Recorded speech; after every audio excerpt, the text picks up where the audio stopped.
what's up there, deal surfers? Got a good one for you today, and by that I mean I'm going to be going over how you can remove and replace your drum brake shoes on your vehicle. Since we're going to be raising and supporting the rear of the car on jack stands and also releasing our emergency parking brakes for this rear brake shoe replacement, you want to make sure you block both your front wheels. Alright, and here's a look at our enemy. So what we're going to do next is to take off this brake drum. Now in our case, this comes out with hardly any trouble, but in your case it may not be that easy. If your brake drum is stuck on, you can do a couple of things to try to remove it. First thing, you can use a rubber mallet and hit it from side to side. Try to loosen it up and then pull it. If that doesn't work, you'll usually have two holes on the brake drum that you can put two bolts in, and once you run these down, these will push against the hub and then pull out this brake drum. And if for whatever reason that doesn't work, you can always try to see if you can play with your adjuster to adjust the shoes inwards so you have more space between the shoes and the drum so you can pull it out. In order to do that though, you need to, in our case, line up this access hole with where our adjuster is, or a lot of times there's going to be an access hole on the back of this hub.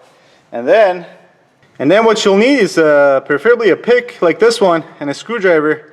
And then with the pick, you want to reach in there through this access hole and get this adjuster arm off the wheel. And with the screwdriver, you want to get in there and just turn the wheel so that it screws into this part, and then it will be pushing these brake shoes together, creating more space here. That way you can pull out your brake drum. Alright, what you'll want to do next is to figure out whether you can reuse this brake drum or not. And you do that by, you can usually just take it to your local garage and they'll resurface these for you, or even some O'Reilly Auto Parts stores are resurfacing these for 15 bucks each. And what they'll do is measure the diameter of this brake drum, and then I compare that to the maximum allowed diameter, which is usually stamped on the brake drum itself. Also, I don't know if you saw earlier, but we have plenty of meat on our brake shoes, but we'll still have a screeching noise, a screeching brake noise, and I believe that it's due to these all these grooves that I can definitely feel on these brake drums. The other one is worse, actually. Alright, now we're ready to start pulling things apart, but before we do that though, especially if you're doing this for the first time or if you're not very experienced with replacing brake shoes, it's a good idea to take a couple of pictures, that way you know where every spring goes. Also, you can always just compare it to the other side. So the first thing I want to remove is our adjuster spring, and all you need for this is a pair of long needle nose pliers. It doesn't have to be angled like this, but I'm just using this because I think it will make it easier. But basically just grab it and pull on it and take it out. Like that. Alright, next we'll need to remove these hold down springs. Basically you get your plier, you press down on this, and then you twist it and line up the two holes on the side of this pin, and then you'll be able to pull this off of the pin and remove it. You can also put your finger in the back holding the pin while you're twisting, while you're pressing down on this and twisting it. You can also use your finger to turn the pin to line it up as well. Like that. Alright, same exact thing on the other side. Also, you want to be careful, these springs could come out flying at you. Alright. Okay, now we should be able to remove our adjuster. Like that. In fact, we should be able to pull out both our shoes and disconnect this one at the bottom by removing it from the spring. Alright, so on this rear brake shoe, we're going to have to remove this C-clip to get this adjuster arm out. Also, there's going to be another pin underneath that holds in this arm for our emergency parking brakes that we'll need to remove. And then we'll be able to get these two, both these two off this brake shoe. But there's also a spring in the back on this setup that holds this adjuster arm to this brake shoe as well. So we just get a small screwdriver, stick it in between this C-clip and the pin, and then just pry it and it should come out without much trouble. And as you saw, once you remove that, this thing pops out of here, and then you can just twist it around. Also, this is the other part of our adjuster that we need to make sure we don't lose. And we'll twist this around, pull this on this adjuster arm, and get this spring out of this brake shoe. There we go. Alright, next we need to remove this C-clamp that's holding this emergency parking brake arm to this brake shoe. And if you just push it out, you can usually get it loose. And once you loosen it, you get some space back in there. You can just get a pick, if you have one, and pry it out. Like that. Then you just get this arm out of here. So what you want to do next is to get some brake clean and thoroughly clean this whole area.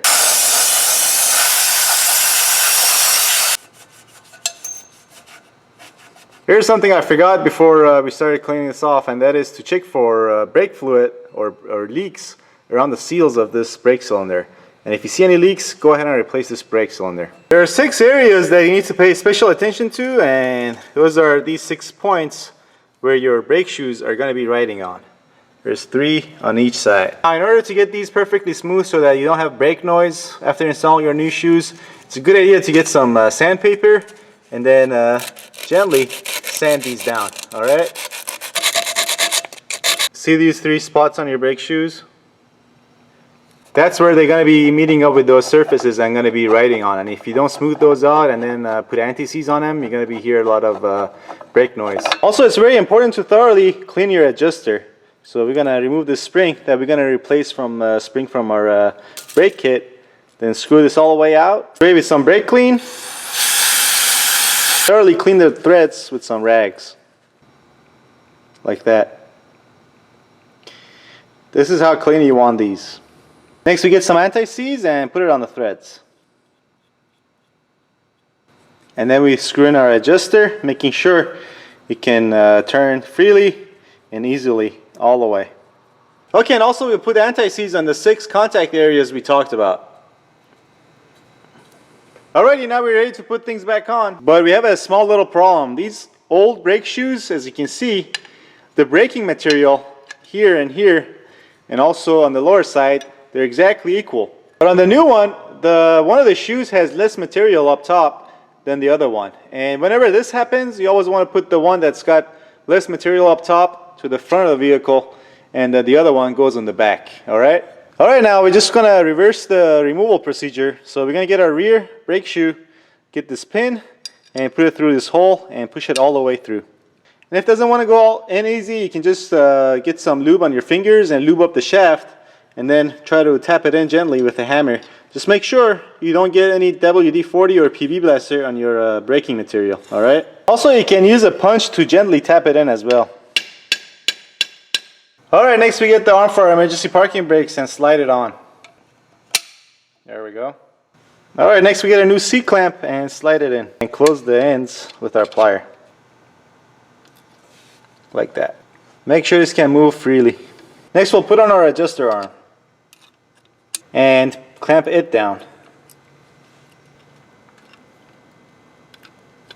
Next we'll double check and make sure everything can move freely. Okay, so in our setup I believe that it's going to be a lot easier if you put in this next, and if you remember, this is going to have to go through this hole on the adjusting arm. And both your arm for your emergency parking brakes and your brake shoe are going to go through here. First move this out, put this in, and then we press it in place. Push this arm back. Now we're going to flip it over and put in the spring that holds this arm. And if my memory serves me correctly, the spring is supposed to go in this way. Now sometimes it's important to pay attention to these things, because let's say for this instance, if you put it in this way, this arm for your emergency parking brakes could rub off against the bottom of this and break it in the future, and then cause you some trouble down the line. So make sure you either take pictures or take notes so you don't run into any trouble. Alright, we're ready to put this shoe on and put in our holding spring. But before we do that, let me show you where this spring for our adjuster is going to go. We're going to have to do this a little bit blind, but it's not going to be that difficult. It's going to go in this hole down here. It's going to actually hook in like that, and it's going to be right up here. Okay, and putting these hold down springs is going to be pretty much the reversal of removal. First we get the pin in, next we get the lower part of the bracket, that's for the spring. Next we get the top part, line it up with the pin, put it on here, hold it with one finger, press it in, twist it, and that's it. All right, now it's time to put the other shoe in, but a tip I can give you is that when going to put the other shoe in, just get this spring on both of these shoes outside here, so that way you don't have to fight with this spring to get this to go back on. All right, so first put it on this one, and then we'll put it on this shoe, and now we'll slide it underneath, get this shoe underneath there, and then just use the leverage of the shoe to get it back to where it's supposed to be. And next we'll get our other hold down spring on, and as you can see I'm able to pull this off by hand, but you may need to use a pair of pliers. Alright, and here comes the toughest part of this job in my opinion, and that is getting this spring back into the slot back here, and at the same time keeping everything lined up. Alright, so what we're going to do is first line up our adjuster to this shoe and get it all the way in like this. And after we line it up, I'm going to be using a pair of stronger pliers than I used to take it off, and I'm going to use this hub as a point where I can pivot and use my pliers as leverage to get the spring into that hole, all the while keeping everything lined up.